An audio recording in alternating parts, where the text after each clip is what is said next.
ጋዜጠኛ አዲሱ ደረበ መላኩ እባላለሁ። ጋዜጠኛ ነኝ። ዜግነቴም ኢትዮጵያዊ ነው።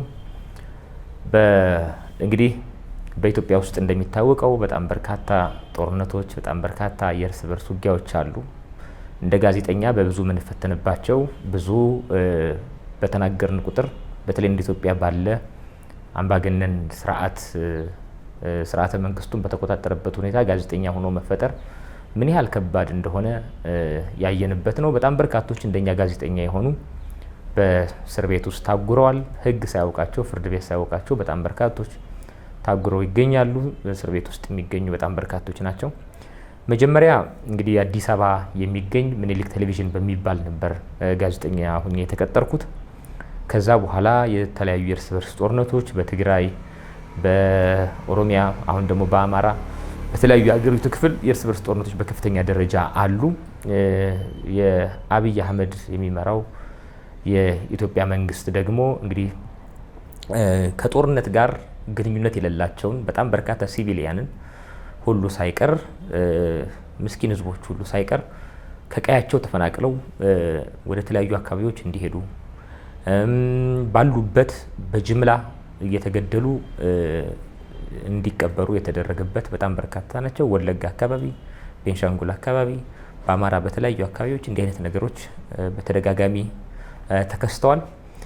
እንደ ጋዜጠኛ አማራ ሆኜ በመወለድ ምክንያት በተደጋጋሚ እነዚህን ነገሮች ለዓለም አቀፉ ማህበረሰብ እና ለህዝባችን ማሳወቅ ግዴታ ስለነበረ በድፍረት አዲስ አበባ ላይ ሆነን ሁሉ በተደጋጋሚ ለህዝባችን ስናሳውቅ ቆይተናል። ያም ሆኖ ግን ያው የፕሬስ ነጻነት ባለመኖሩ ምክንያት የመናገር ነጻነት ባለመኖሩ ምክንያት በተደጋጋሚ የስርዓቱ ሰዎች በተደጋጋሚ ያለ ፍርድ ቤት እውቅና ፕሮፐር በሆነ ማነር ሳይሆን አንፕሮፐርሊ እያፈኑ እያገቱ ወደ ማናውቀው ወዳልታወቀ ቦታ ይወስዱን ነበረ። በጣም የሚገርመው ለምሳሌ ኦክቶበር 1 2021 በፈረንጆች አቆጣጠር በታክሲ ወደ ቢሮ እየሄድኩ ባለበት ወቅት ነው። ምን የማላቃቸው እነሱ ግን የህግ ሰዎች ነን የሚሉ ሰዎች አፍነው ይዘውኝ ሄዱ። ለ2 ሳምንታት ያህል ሲደበድቡኝ፣ በማንነቴ አቢዩዝ ሲያደርጉኝ፣ ሲሰድቡኝ በጣም በርካታ ነገሮችን ሲያደርጉ እዚህ ሚዲያ ላይ እንኳን ለመናገር የሚከብዱ ነገሮችን ሲያደርጉ ቆዩ። በኋላ ለቀቁኝ።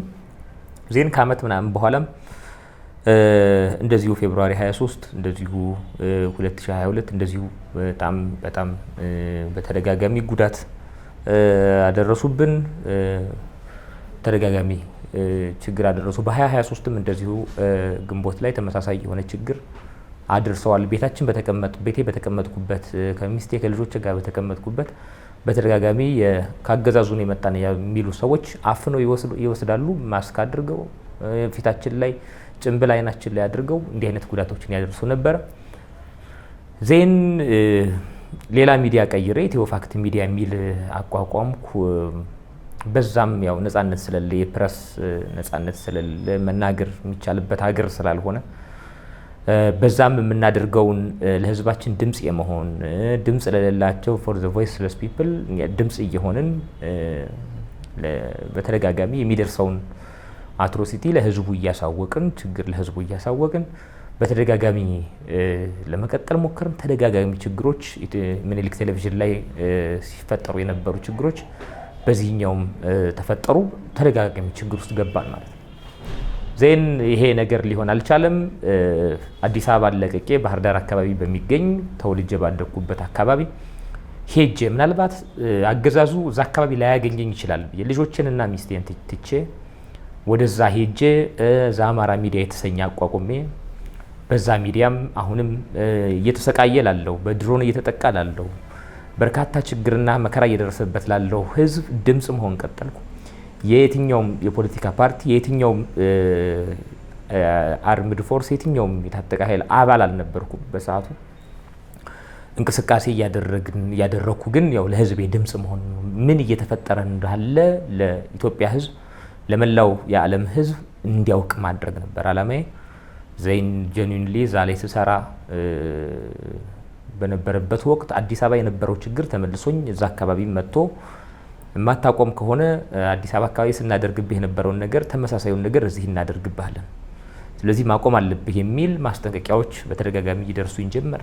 ኢትዮጵያ ውስጥ መስራት የማልችልበት ሁኔታ እንደተፈጠረ ገባኝ። በተመሳሳይ ሁኔታ በጣም በርካታ ጋዜጠኞች፣ በጣም በርካታ አንቂዎች፣ የማህበረሰብ አንቂዎች፣ የፖለቲካ ሰዎች እየተለቃቀሙ ከሀገሪቱ ላይ ወደ እስር ቤትና ወደማይታወቁ ቦታዎች ተወሰዱ። ዜን እኔም ቀጣይ ተረኛ እንደመሆን ሲገባኝ ሀገሬን ጥዬ ወደ ዩጋንዳ ተሰደድኩኝ። ዜና አሁን ዩጋንዳ ላይ ሆኜ በተመሳሳይ አማራ ሚዲያ ላይ ስራዎችን እየሰራው ለህዝቤ ድምጽ መሆን ያለብኝን ነገር እያደረኩ ወደ ሀገሬ መግባት እንደማልችል ገብቶኝ እዚህ ሆኜ ስራዬን እየሰራው እገኛለሁ። ባጭሩ ያለው ታሪክ ይሄንን ይመስላል። አመሰግናለሁ።